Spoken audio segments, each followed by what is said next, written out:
Komisi Pemilihan Umum atau KPU RI menggelar penghitungan suara secara nasional dan penetapan hasil pemilu 2024 pada Rabu 28 Februari 2024. Namun, rapat pleno langsung diskors setelah dinyatakan terbuka. Oleh karena itu, sementara kita skors, nanti kita lanjutkan setelah kami selesai mengikuti atau menghadiri sidang DKPP. Demikian rapat pleno kita skors sementara. Assalamualaikum warahmatullahi wabarakatuh. Hal itu terjadi karena ketua dan anggota KPU harus mengikuti sidang pemeriksaan Dewan Kehormatan Penyelenggara Pemilu atau DKPP dalam kasus dugaan kebocoran data daftar pemilih tetap pemilu 2024. Partai Nasdem mengkritik penundaan sementara pleno rekapitulasi perolehan suara pemilu 2024 di tingkat nasional oleh KPU. Partai Nasdem menilai dipanggilnya komisioner KPU dalam sidang DKPP menjadi pertanda tidak baik dalam berlangsungnya rekapitulasi hasil pemilu. Maka dari itu, penyelidikan pelanggaran terkait pemilu lewat hak angket di DPR memang perlu dilakukan. Satu pertanda yang tidak baik ya. Hari pertama mereka sudah harus menghadapi dugaan pelanggaran etik. Itu kan serius. Serius sekali, DKPP itu kan Dewan Etik. Jadi kita tidak tahu ke depan sidang-sidang ini saya duga akan mengganggu pleno. Dan kalau dikaitkan dengan rencana kami untuk mengajukan angket kan makin relevan dengan ini. Dewan Pembina Perludem, Titi Anggraini menilai KPU kurang serius dalam mempersiapkan sistem informasi rekapitulasi atau Sirekap pemilu 2024. Menurut Titi, karena ketidaksiapan itu mengakibatkan timbulnya banyak masalah di Sirekap.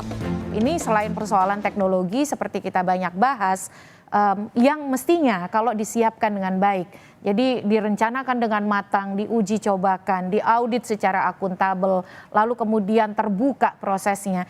Ini menjadi sesuatu yang sangat menjanjikan dalam mengatasi persoalan pemilu kita. Apa itu? Yaitu persoalan rekapitulasi manual yang selama ini memang menjadi sumber dari kecurangan. Nah, oleh karena itu dengan misalnya teknologi kita bisa memotong mata rantai itu dan di pemilu yang akan datang kita bisa punya rekap elektronik yang menggantikan rekap manual.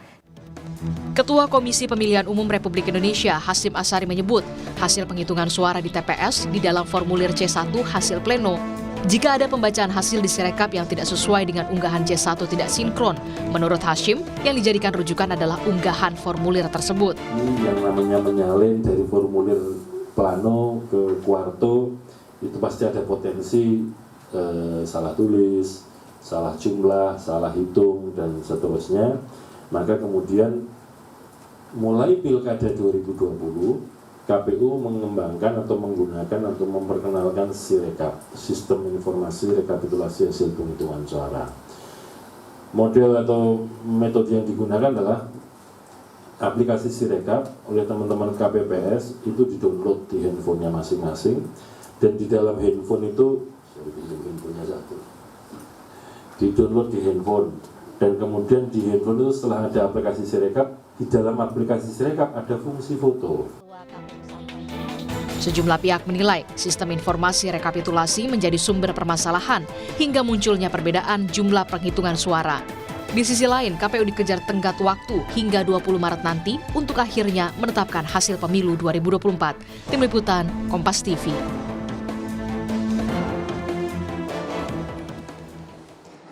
Saudara, proses rekapitulasi suara pemilu 2024 tingkat nasional sudah berlangsung sejak Rabu 28 Februari lalu di KPU Pusat Jakarta. Lalu sejauh mana jalannya rekapitulasi hari ini? Kami telah tersambung dengan jurnalis Kompas TV, ada Nanda Aprilia yang akan melaporkan langsung dari gedung KPU RI Jakarta. Selamat sore, Nanda. Nanda, sudah sejauh mana rekapitulasi perolehan suara pemilu 2024 tingkat nasional hingga saat ini? Selamat sore, Jihan dan juga saudara. Untuk rekapitulasi suara di KPU hari ini masih berjalan sampai dengan saat ini, yang dimana memang fokusnya baik dari hari ini sampai dengan 2 hari kemarin sebenarnya ini masih membahas terkait dengan suara di luar negeri. Nah, kalau kami menyimak bagaimana jalannya rekapitulasi suara dari tadi pagi sampai dengan saat ini, memang sudah ada beberapa negara, beberapa kota yang juga sudah direkap, namun juga tampaknya juga masih ada yang masih membahas satu kota saja. Seperti halnya saya jelaskan dulu di sini, Jihan dan saudara, bahwa KPU RI saat ini menggunakan teknis yakni pembagian panel. Ada panel A dan juga panel B. Nah, untuk panel A sendiri, dari tadi pagi sampai dengan saat ini, kami melihat bahwa ini masih membahas terkait dengan PPLN di wilayah Jeddah, Arab Saudi. Sedangkan untuk PPLN atau panel B, ini sudah ada beberapa PPLN yang juga sudah dibahas, seperti diantaranya tadi pagi ada dari Petroria Afrika Selatan, kemudian saat ini beralih ke PPLN Brunei Darussalam. Nah, untuk dua teknis ini dari panel A sendiri ini diketuai atau dipimpin oleh Ketua KPU RI Hashim Asyari. Kemudian untuk panel B ini Komisioner KPU RI Muhammad Afudin dan juga Hidam Kholik. Nah, targetnya sebenarnya dari pihak KPU untuk hari ini adalah sebanyak 10 PPLN. Namun secara dinamikanya seperti apa, tentu kita akan lihat nanti bagaimana jalannya perhitungan suara di setiap PPLN yang ada. Karena kenapa demikian ada ditargetkan, ini tampaknya juga mengingat saat ini mengejar target tentunya sampai dengan di finalnya di tanggal 20 Maret mendatang untuk penutupan totalnya atau real count-nya. Nah, saat ini juga kalau kita bisa mengulas sedikit ya, Jihan dan juga saudara, terkait dengan bagaimana jalannya perhitungan suara sampai dengan hari ini, dimulai dari hari pertama, memang kita tahu dari 128 PPLN yang ada, baru 28 PPLN yang sudah direkap, yang dimana itu dari hari pertama sampai dengan hari kedua kemarin, belum termasuk dari rekap di hari ketiga ini. Nah, dari 28 PPLN tersebut di hari pertama memang ini unggul untuk paslon nomor urut 2, yang dimana dari 7 PPLN yang juga sudah direkap, 5 diantaranya ini unggul untuk kota yang untuk paslon nomor urut 2, kemudian disusul oleh paslon nomor urut 3 dan juga nomor urut 1. Pun demikian, di hari kedua kemarin ini juga unggul untuk paslon nomor urut 2 di 11 kota yang ada dari 21 PPLN total yang direkap kemarin oleh KPU.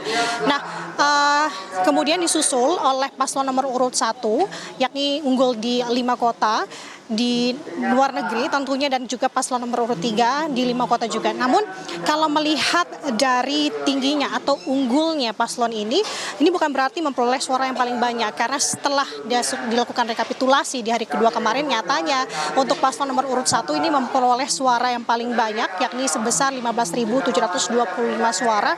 Kemudian nomor urut 2 sebenarnya diperoleh suara yakni 19.725 suara, dan untuk nomor urut 3 13.273. Kenapa demikian? Kenapa yang unggul malah justru dari paslon 01? Karena ini disebabkan paslon 01 maupun juga 03 tentunya ini justru cenderung menang di wilayah-wilayah yang pemilik suaranya ini berjumlah cukup besar, seperti halnya Doha, Kairo, Sydney, dan juga Melbourne. Nah, kita tunggu saat ini bagaimana jalannya rekapitulasi yang dilakukan oleh dua panel yang saat ini juga masih terus berlangsung, Jihan. Artinya apa? Di situ penuh dengan intervensi. Ya, Nanda, ini saya dengar ada sayup-sayup suara aksi unjuk rasa oleh massa di depan gedung KPU RI Jakarta. Sebenarnya apa tuntutan mereka? Apakah masih soal dengan dugaan pelanggaran atau kecurangan pemilu 2024 ini? Ya, betul sekali, Jihan. Memang tampaknya aksi demonstrasi yang dilakukan di depan KPU RI masih berlangsung sampai dengan saat ini. Kalau tadi saya melihat sebenarnya massa ini hadir atau tiba di gedung atau di depan gedung KPU RI sekitar 30 menit yang lalu, yang dimana ini dilakukan oleh gerakan mahasiswa cinta demokrasi. Dari tuntutannya, kalau kami mendengar, ini menyampaikan terkait hak angket, justru yang menyampaikan atau secara garis besarnya adalah meminta sebenarnya hak angket ini tidak digunakan dalam perkara atau konflik pilpres ini. Seperti ini tidak hanya di luar saja untuk situasi panas yang terasa saat ini dari adanya aksi, tampaknya untuk di dalam atau khususnya dari pihak KPU RI yang saat ini tengah juga masih memperhitungkan suara, merekap suara, baik itu dari pihak A dan juga pihak B, yakni dari panel A dan juga panel B ini tampaknya juga cukup panas, Jihan, karena kalau saya bisa simak di sini, khususnya untuk panel A sendiri yang dari pagi sampai dengan saat ini masih membahas di rekapitulasi untuk wilayah Jeddah, Arab Saudi, ini tampaknya ada perbedaan, baik itu dari keterangan saksi ataupun dari pandangan saksi dan juga dari pihak KPU RI. Khususnya di sini adalah kalau saya menyimak dan garis besarnya terkait dengan daftar pemilih tetap yang ada di Jeddah, Arab Saudi dengan daftar pemilih tetap tambahan. Nah, yang dikhawatirkan dari saksi, khususnya untuk di panel A sendiri adalah nantinya tidak ada bergesekan, artinya ini tidak sesuai antara daftar pemilih tetap dengan daftar pemilih tambahan, dan itu yang dilihat oleh saksi. Dan kalau untuk di panel A sendiri saat ini juga masih berlangsung, tampaknya juga masih berjalan dengan baik, yang dimana ketidaksesuaian juga tadi ada dan kejadian khusus juga disampaikan, namun sampai dengan saat ini masih berlangsung. Jadi untuk rekap suara nanti kita akan lihat bagaimana hasil totalnya untuk hari ini, Jihan. Baik, terima kasih atas laporan Anda jurnalis Kompas TV Nanda Aprilia dari Gedung KPU RI Jakarta. Selamat bertugas kembali.